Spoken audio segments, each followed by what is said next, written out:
This program is a presentation of UCTV for educational and non-commercial use only.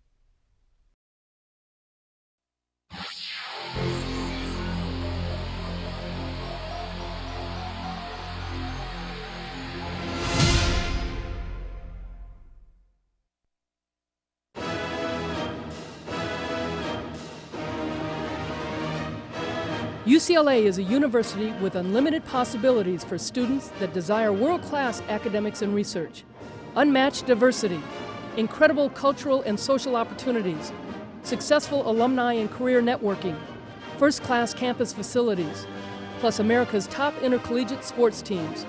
Located in Westwood, just a few miles from the Pacific Ocean, UCLA's 1 square mile campus is surrounded by famous cities such as Bel Air, Beverly Hills, Brentwood, and Santa Monica.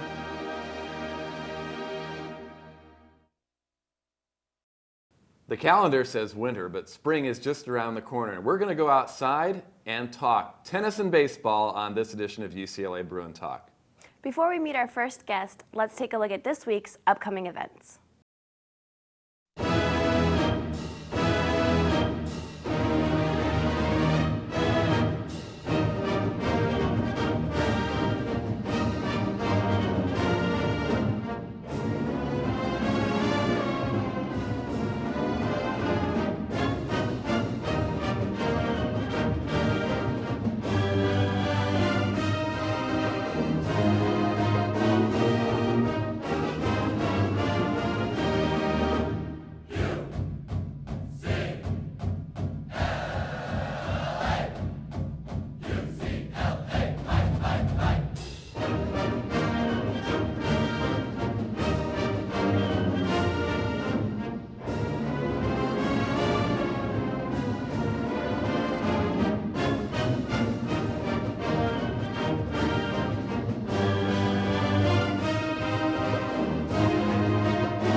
The UCLA men's tennis team is ranked 5th. The UCLA women's team is ranked 5th, both in the top 10 as we swing into the key part of the season.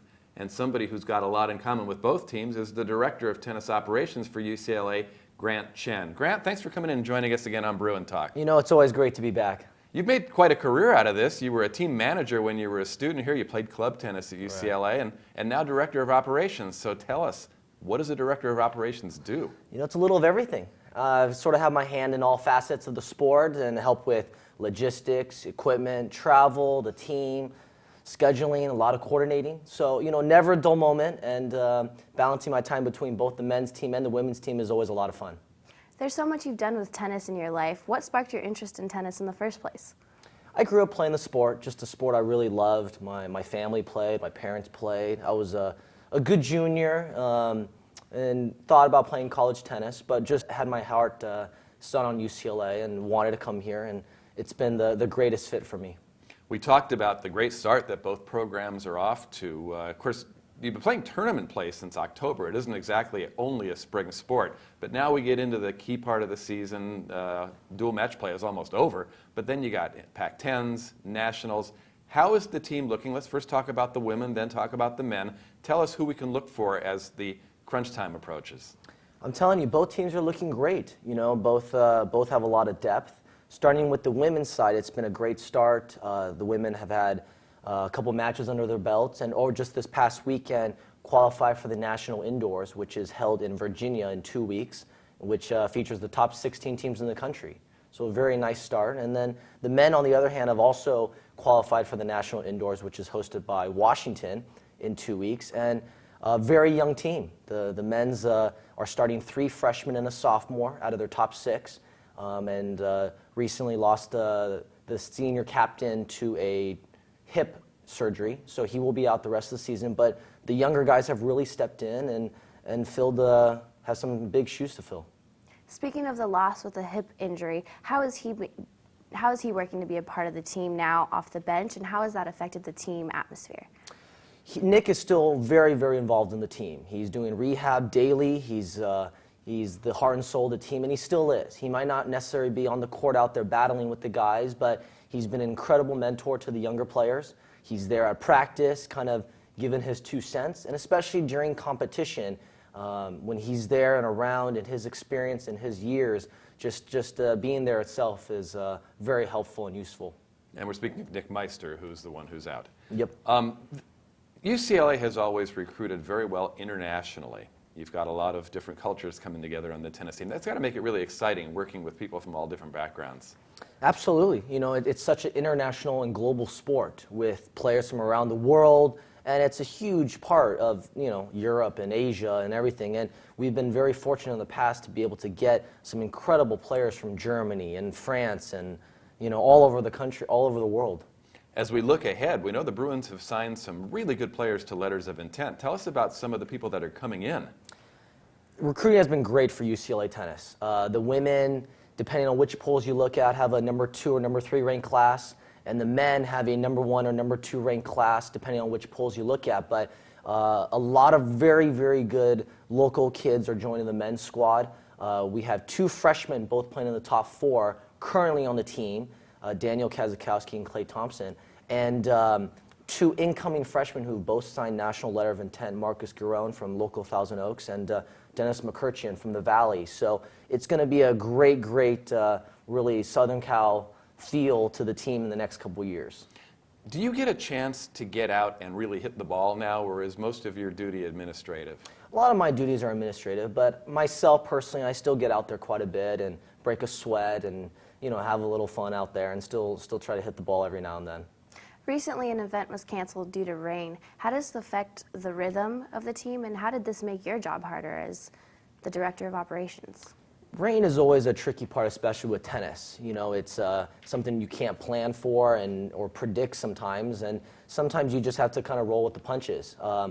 For the team aspect, it's sometimes difficult because if a day gets canceled, will they be able to practice that day? If it gets postponed to the next day, you know, then playing a competition after a day of not hitting any tennis balls, you know, so it is a little bit of a time thing and a balance thing, but the way we look at it is both sides, both opponents are on the same, have to deal with the same circumstances, so it's an even playing field.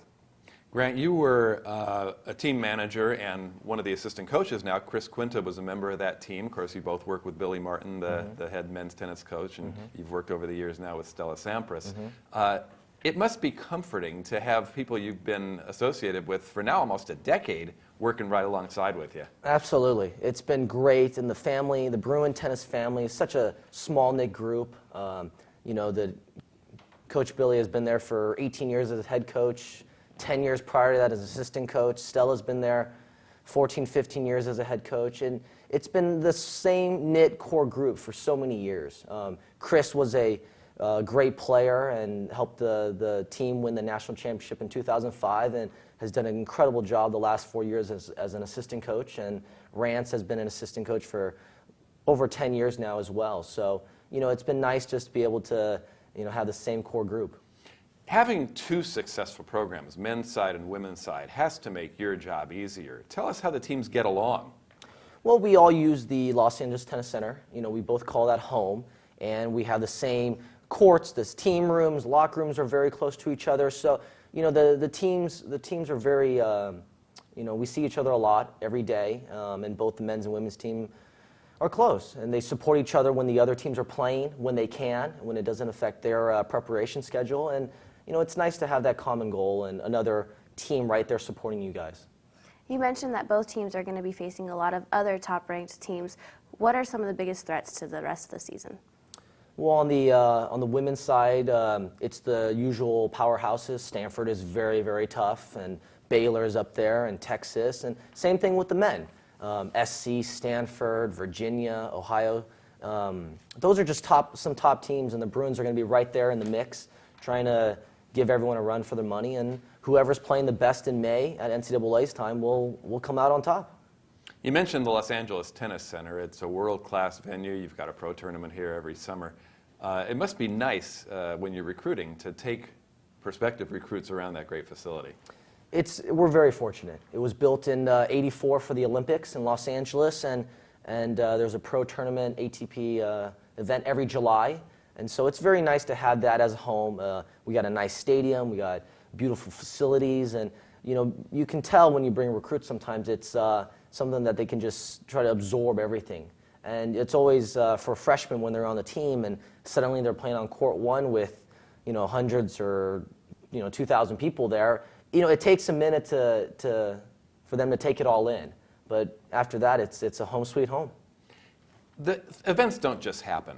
Take us through kind of the chronology of what happens on a match day at the LA Tennis Center. When do your responsibilities start on that day?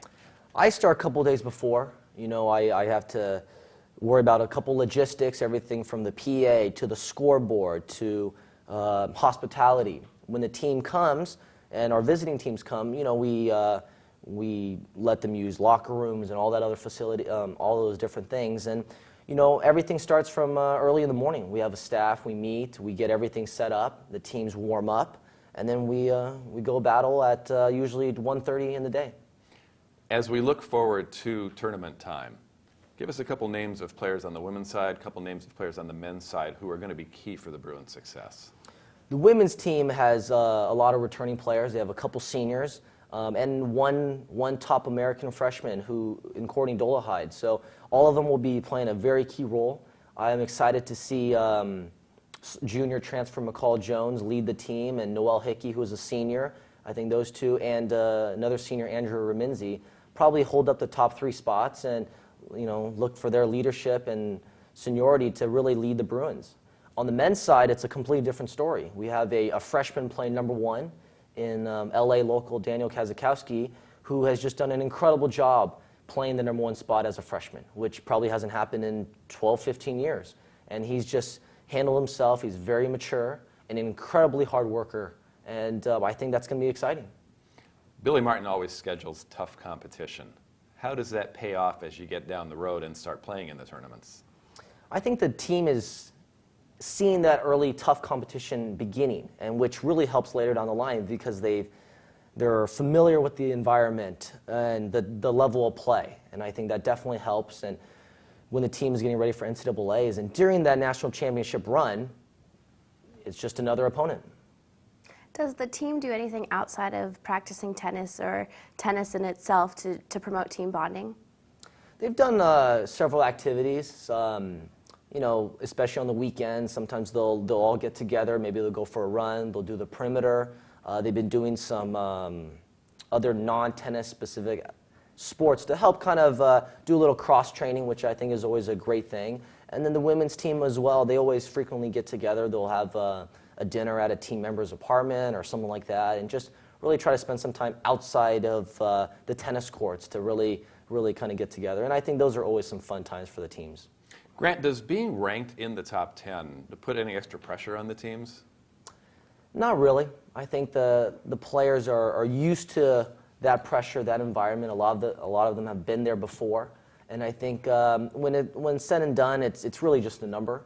They still have to perform and do their things, and then maybe down the line it helps a little bit with the seedings and tournament placement and what region they might be in. But they can only do what they can control, and I think most of them do a good job. Just let the polls and the medias worry about the ranking.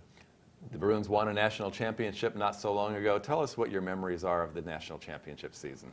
Those are just fond memories. Just really probably one of the most incredible feelings. In 2005, when the guys won it, I was right there, and just incredible dogfight with Baylor, and the team was down. And then when the women won it in 2008, I wasn't working for UCLA at the time, and flew out there red eye, and was able to watch the girls win it as well over Cal, which was just another great time. So just both very, very fond memories, and lucky I was able to be there for both times and share it with them. Well, exciting times as both teams head into tournament play. We wish you and both the Bruin tennis programs the best of luck. Thank you so much. It was great to be here again. Thanks, Grant. And Thank you you. can follow all the Bruin tennis action on UCLABruins.com. A good schedule still upcoming. Come on out to the LA Tennis Center and see these teams perform. We'll come back with more Bruin Talk right after this public service announcement on UCLA Bruin Talk.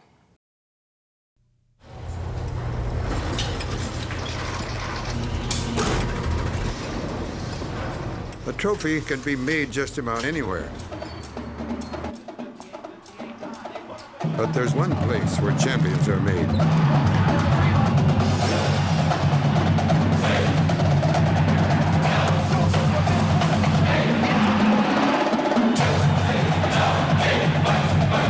UCLA, champions made here.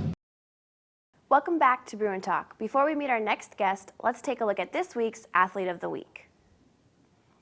This week, we honor Jasmine Dixon of the women's basketball team as our Student Athlete of the Week. In a recent matchup with Arizona, Jasmine scored a season-best 22 points. Jasmine also contributed a total of 9 rebounds and 2 steals. She has been on the list of high-point scorers for 7 of the Bruins' 20 games so far, and the team high rebounder in 11 games. The team maintains an 18-2 record and looks to more success in conference play over the upcoming weeks. Congratulations, Jasmine, and good luck to the rest of the team. If you would like additional information about UCLA athletics, please visit our website at www.uclabruins.com. UCLA baseball is a sleeping giant no more. That giant woke up last year with a mighty Bruins roar and roared all the way into the finals of the College World Series. They started off 22-0, and the new season just around the corner, and it's an exciting time. We're pleased to be joined by John Savage, the head baseball coach at UCLA. Very generous with your time, Coach. Always glad to talk to you about Bruin baseball. Oh, it's great to be here. It's an honor, and I'm excited about this season. Last year was a dream. You ended up as the College Baseball Insider National Coach of the Year. Is it tough to come back after such a successful year? Well, no, it really isn't. I think the team is extremely hungry. We had a terrific year last year. We won the most games in the history of the school and got to the national championship game, like you say, but we didn't win it. And we're about winning. But it's a process. We played 68 games last year, and so we know it's a journey. And we don't know if we'll start off 22-0, but we're looking forward to the beginning of the season. Last season, the team started with one of the most difficult schedules that was known in the history. How is the season going to look? Well, we're very excited about the schedule. We're very excited about the roster, really. I mean, we have a bunch of guys coming back that have plenty of experience, that are sophomores and juniors that experienced the whole regional at UCLA and the super regional and certainly at Omaha. And then we really think this recruiting class is the number 3rd ranked recruiting class in the country that's going to join us, that very talented group of guys. So we think we have a real nice blend. We only have 2 seniors. It's still a relatively young team, but it's young and good. So we're excited about it. You got 2 guys taking the hill who are outstanding starters. You've got Trevor Bauer and Garrett Cole. They're coming back. Now we look at the 3rd starter, the 4th starter spot. Yeah. How's that shaping up? Well, it's shaping up really well. I mean, Garrett and Trevor obviously set the tone for the weekend, and they're not guaranteed wins. I mean, they got to go out and pitch, and things do happen. But Garrett will be our Friday guy, and Trevor be our Saturday guy, and then Adam Plutko will be our Sunday starter. And we're still kind of working between a couple guys for Tuesday. It'll either be Scott Griggs or Zach Weiss, and 2 really talented right-handed pitchers. And so we're excited about the newness of our bullpen. We got a bunch of inexperienced guys, but very talented guys that will pitch, I think, from the 7th inning on.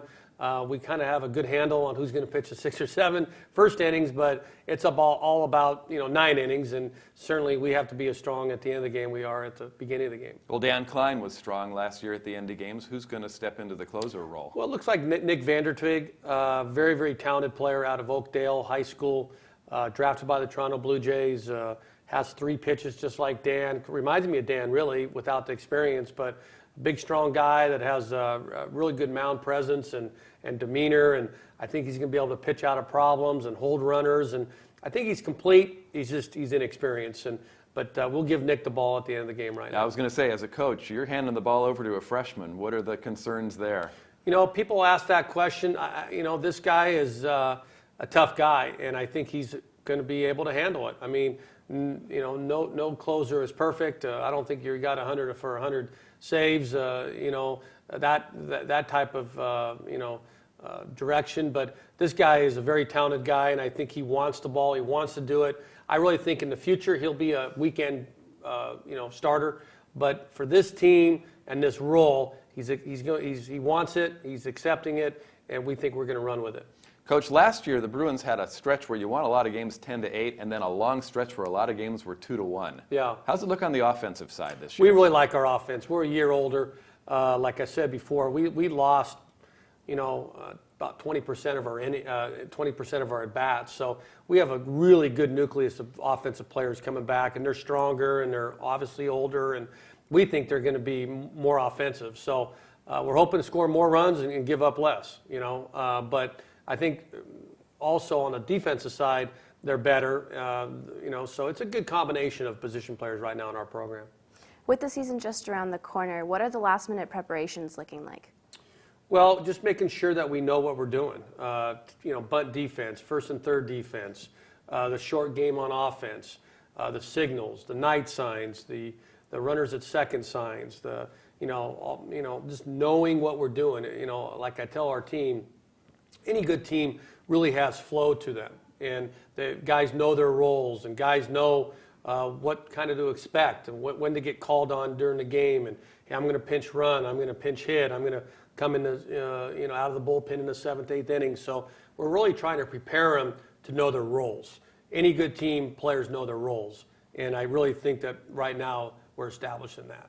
I'm glad you said bunt defense, because the one thing you see in college baseball, that bunt up the third base line, so many pitchers throw that ball into right field. Yeah. It's something you got to drill now to get ready for the season. Absolutely. And the bats have changed. They've made an adjustment on the bats. It's called a BB core, and the bats the exit velocity is down. So the game's going to be calmed down. We led the country in strikeouts last year, and strikeouts per 9 innings, and so the bat wasn't really an issue, but they've made a change. The bat is a lower level bat, and so the bunting game, as you mentioned, is going to be very important in terms of coming off the mound and be able to throw that bunt from the third base line to first base. And we work on that every day. We call it PFP. It's pitchers fielding practice, and it's a big part of our practice.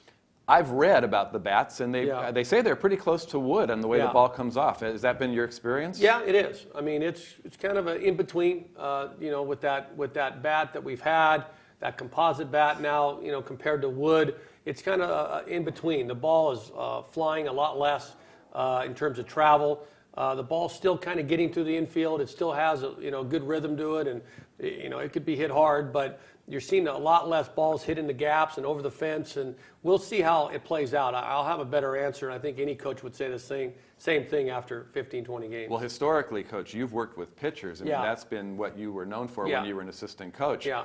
It got to be nice knowing that you can jam people now and the ball's not going to fly to the fence. Yeah. We'll pitch with more our fastball, which we've always pitched with our fastball, but I think we'll even go to another level with that, and we will, get after the glove a little more with the fastball. And so, we're looking for contact, and instead of that ball, barely getting over the second baseman's glove, I think that ball is going to be caught now. And I think the guys that are more efficient on the mound are really going to get paid off, which really should be the case anyway. Another event that started last year returns this year. It's March 13th, the Dodgertown Classic. Yeah. UCLA, USC, and Dodger Stadium. Team's got to be looking forward to that. Oh, we really are. I mean, we got it going last year, and we're very excited about it. We had a very good Vanderbilt and Oklahoma State team that played, at the 10 o'clock game, and we played the 2 o'clock game, and we weren't sure what to expect in terms of the crowd and excitement, and almost 15,000 people showed up, and it was remarkable. I mean, it was a Dodger Stadium, first-time activity for college baseball, and they loved it. It was picked up by TV, and they're expecting, they're hoping 20,000 to 25,000 this year. And tickets are on sale right now at the Bruin ticket office, and very, very reasonable, free parking. They're really trying to make the fan to come out, and it was all UCLA and USC on both sides, and it was almost a football atmosphere, really, and we're hoping to get that many people again this year. And Georgia will play St. Mary's in the early game, and then we'll play at 2:30 on the 13th, so we hope to see everybody out there. A lot of people saw Jackie Robinson Stadium for the first time when you were able to host a couple of rounds last year. You got some national TV exposure. Tell us about some of the things that have been done to make it more fan-friendly. Well, we keep on continuing to make it fan-friendly. I mean, the excitement around Jackie last year, I don't think anybody has seen that in a long, long time. I mean, the regionals, you had an LSU, you had a UC Irvine, you had a Kent State that came in, and the place was packed. And then, you had the Fullerton drama the following weekend with the 3-game series. And, we're hoping to have more seats, more concessions, and more restrooms, and we're continuously working on that. But we want to make it a very friendly place, for our students, and certainly for the families that are and alumni and the people that support, Bruin baseball. And I've had a lot of positive feedback in terms of the ballpark, and we hope it'll be a great time for everybody involved. Looking forward to the 2011 season, what games are you and your team most excited about? Game 1. We don't really get ahead of ourselves. I mean, it's not about March 13th right now. It's really not about the USC opening series of Pac-10. It's not about going to Stanford or going to Oregon. We have serious challenges ahead of us. So we're a day-to-day operation. We really strive to get better every day in practice, in a drill, in a team defensive drill, whatever we're doing in the weight room. We really focus and try to be present on what we're working on. So to answer your question, it's about today's practice and getting better for tomorrow, because that's the only way you can look at this thing. If you start jumping ahead and saying, hey, we got to try to match a 22-game winning streak, it doesn't work that way in any sport, and really baseball for sure. So we're looking forward just to getting better every day. You've had 42 players drafted into the major league from UCLA. The team went to the finals of the College World Series last year. You were Coach of the Year. What is your most proud accomplishment? It's a good question. My proudest accomplishment since I've been at UCLA was just the enjoyment of all the players, all the staff members, our trainers, our managers, our families that enjoyed Omaha. I went to Omaha previously as an assistant. So I've been there, I've done that, and it was the last year of Rosenblatt Stadium.